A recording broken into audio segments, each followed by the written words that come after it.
अस्सलाम वालेकुम जी। कैसे हैं आप सब? उम्मीद करती हूँ आप बिल्कुल ठीक ठाक होंगे और खैर आफियत के साथ होंगे। अल्लाह पाक आप सबको अपने हिफ्ज़-ओ-मान में रखे, आमीन सुम आमीन। इसी दुआ के साथ जी आज की वीडियो करती हूँ आगाज़। तो आज बना रही हूँ मैं बहुत ही मज़ेदार सी डिश जो कि है कद्दू और चिकन की रेसिपी। बहुत मज़े का सालन बनता है। एक दफ़ा आप इसको ज़रूर ट्राई कीजिएगा। ये बहुत मज़ेदार सालन बनता है, तैयार होता है।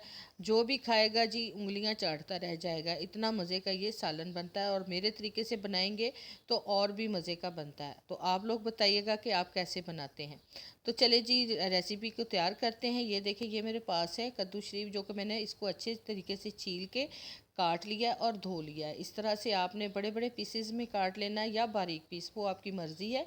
तो मैंने थोड़े बड़े बड़े पीसेस रखे क्योंकि मैंने प्रेशर कुकर में इसको पकाना है। तो चलें इसको डालते हैं प्रेशर कुकर में। यहाँ पर जी ये देखें जी मेरे पास 1.5 किलो के करीब मेरे पास ये कद्दू है।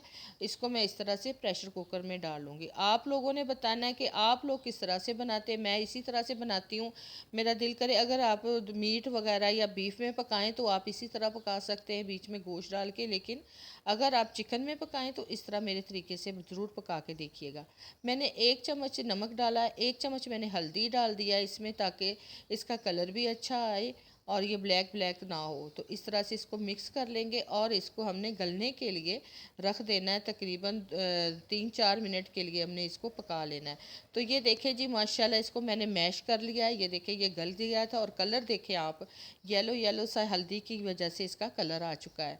अब मैं एक पैन रखूँगी। पैन के ऊपर मैंने इसमें डाल देना है घी या ऑयल, जो चीज़ आप इस्तेमाल करते हैं उसको आप यूज़ कर लीजिएगा। तो मैंने इसमें ऑयल डाला है और 2 अदद मेरे पास प्याज थे दरमियाने साइज़ के बारीक कटे हुए, वो मैं इसमें डाल के प्याज को हमने लाइट गोल्डन करना है। आपने ज़्यादा ब्राउन नहीं करना, इस तरह का कलर आ जाए। ये आप देख सकते हैं कि लाइट गोल्डन कलर आ गया, बहुत प्यारा सा कलर आया है। अब मेरे पास है कुटा हुआ अदरक लहसुन, जो कि मैं फ़्रेश बनाती हूँ। जो भी मेरी वीडियो देखते हैं उन लोगों को पता है, मेरे व्यूवर्स को, कि जो अदरक लहसुन है मैं फ़्रेश ही इसमें डालती हूँ। तो ये देखिए जिस तरह से हमने अदरक लहसुन डाल दिया। अब इसको थोड़ा सा फ्राई किया। इसमें हम डाल देंगे चिकन। चिकन मेरे पास 3 पाव के करीब है। तो आप अपनी मर्ज़ी के हिसाब से लीजिएगा। ये अच्छे से धो के मैंने इसको रखा हुआ था पहले से ही। कोई इसको नमक नहीं लगाया, कुछ नहीं लगाया, कोई सिरका नहीं, वैसे ही मैंने इसको धोया और इसमें डाल दिया। अब इसको हमने अच्छी तरीके से भून लेना है जब तक कि इसका कलर वाइट नहीं हो जाता। तो यहाँ पर देखिए जी कलर इसका वाइट हो चुका है। इसमें मैंने 2 अदद टमाटर और 2-4 हरी मिर्चें हैं जो कि इसको कट लगा के इसमें डाल दिए। अब इसको हमने भूनना है। बस इसकी जो मेन चीज़ है भुनाई है। आपने इसको अच्छे से भुनाई करेंगे, कोई भी सब्ज़ी कुछ भी हो, मसाला अच्छे से भुनाओ तो जो सालन में या किसी भी चीज़ में टेस्ट आता है वो उसी से आता है। अब जी मिर्च डालूंगी मैं इसमें डालूंगी 2 चम्मच के करीब लेवल, भर के नहीं, लेवल मैंने डाले हैं 2 चम्मच, मैंने अपने टेस्ट के मुताबिक डाले। तो आप अपने टेस्ट के मुताबिक डालिएगा। अब मैंने इसमें नमक का 1 चम्मच डाला है, थोड़ा सा ऊपर डाला है क्योंकि नमक मैंने पहले भी डाला है, कद्दू में भी डाला था, इसलिए मैंने नमक इसमें कम डाला है। और हल्दी भी मैंने 1 ही चम्मच लेवल डाला है, और पहले क्योंकि हल्दी मैंने उसमें भी डाली है कद्दू में। तो अब इसकी भुनाई करते जाएंगे इसी तरह साथ साथ चीज़ों की। आप देख सकते हैं कि इसका कलर बहुत ही मज़े का आता है। और आप यकीन करें कि हमारे घर में जिसने भी खाया है वो बहुत ही पसंद किया गया है, क्योंकि ये इसी तरीके से मैं बनाती हूँ और ये तरीका जो है ना बहुत पसंद किया जाता है। अब मैंने धनिया पाउडर इसमें डाल दिया है। तो मैंने 2 चम्मच लेवल जो है ना इसमें धनिया पाउडर डाले हैं। आप देख रहे होंगे जितनी भी चीज़ें मैंने डाली हैं मैंने लेवल करके ही डाली हैं। अब इसमें काली मिर्च और ज़ीरा डाला है। मैंने कोई लौंग नहीं डाले, कोई दालचीनी नहीं डाली, कुछ नहीं डाला, सिंपल मैंने ज़ीरा और काली मिर्च। और अब मेरे पास है आधी कटोरी दही की, वो मैंने फेंट के इसमें डाल दिया था।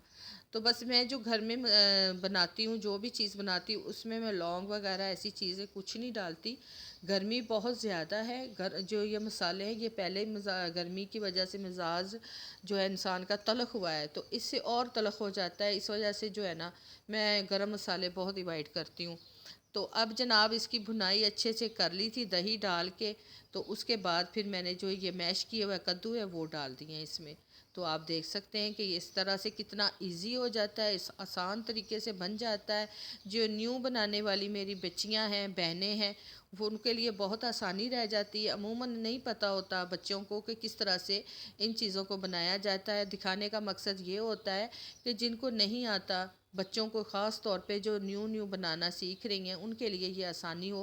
बाकी मेरी तरह सब बहनों को तो जी बहुत बहुत मज़े मज़े के खाने बनाने आते हैं, नो डाउट। कि हम सिखाएं नहीं, हम नहीं से हम कहाँ सिखा सकते हैं। हम तो सिर्फ बता रहे हैं कि जी हम अपने घर में इसी तरह से बनाते हैं। तो बना के मिक्स करके इसको थोड़ी देर के लिए मैंने दम पे रखा है। तो ये देखें, माशाल्लाह माशाल्लाह जी, बहुत मज़ेदार खुशबू आई है इसमें। इसमें बस एक कमी मुझसे रह गई थी, वो ये कि मेरे पास जो है ना कसूरी मेथी ख़त्म हुई थी, तो वो मैं डाल नहीं पाई। वरना कसूरी मेथी के बगैर जी खाना हमारे घर में तो पसंद नहीं किया जाता। कि हर दाल हो, गोश्त हो, सब्ज़ी हो, उसमें डलती डलती है। तो यहाँ पे मैंने धनिया और साबुत जो है ना सब्ज़ मिर्च, वो इसी तरह से मैंने डाल दी है, काट के नहीं डाली क्योंकि हमारे घर में कटी मिर्च नहीं खाते। इस तरह साबुत हो तो वो रोटी के साथ वो खा लेते हैं। तो हरा धनिया डाल के फिर थोड़ी देर के लिए इसको मैं दम पे रखूँगी। तो ये फ़ाइनल हो गया जी, बहुत मज़ेदार सा सालन। अब मैं आपको ये देखिए जी डिश आउट करके दिखाती हूँ। थोड़ी देर के बाद हमारी जी लाइट भी चली गई थी। जब मैं धनिया डाल रही थी तब जी हमारी लाइट चली गई थी। फिर लाइट का इंतज़ार किया, तो उसके बाद फिर मैं आपको ये डिश आउट करके दिखा रही हूँ। ये देखें माशाल्लाह। और जी आप लोगों से एक रिक्वेस्ट करनी है कि आप लोगों ने मेरी वीडियो को फुल वॉच करना है, ढेर सारा सपोर्ट करना है, क्योंकि मैं बहुत टाइम के बाद वीडियो डाल रही हूँ, बहुत कम काम कर रही हूँ चैनल पे। तो आप लोगों की सपोर्ट की बहुत ज़रूरत है, क्योंकि मैं कुछ देर पहले बीमार हो गई थी, डिप्रेशन की जैसे मरीज़ा होती है इस तरह से। इस वजह से जो है ना मैं काम नहीं चैनल पर कर पा रही थी। लेकिन अल्हम्दुलिल्लाह अब थोड़ा बेहतर है, तो इंशाल्लाह आहिस्ता आहिस्ता अपने काम पे आऊँगी, दोबारा से अपने चैनल पे आऊँगी। आप लोगों की सपोर्ट की ज़रूरत है, आप लोगों ने फुल सपोर्ट करनी है मुझे। बस इसी तरह से प्यार देते रहिएगा, तो देखते रहिएगा मेरी वीडियो। इंशाल्लाह इंशाल्लाह मज़े मज़े के खाने ज़रूर आप लोगों के साथ में शेयर करूँगी। तो ये थी मेरी रेसिपी की फ़ाइनल लुक। रेसिपी पसंद आए तो लाइक करें, सब्सक्राइब करें वीडियो को, और जो है ना बेल आइकन के बटन को लाजमन प्रेस करें, ताकि हर न्यू वीडियो का नोटिफिकेशन बर वक़्त आप तक पहुँच सके। तो जी इंशाल्लाह मिलते हैं अगली वीडियो के साथ, अच्छी सी रेसिपी के साथ। तब तक के लिए इजाज़त चाहूँगी। अल्लाह हाफिज़, अल्लाह निगहबान।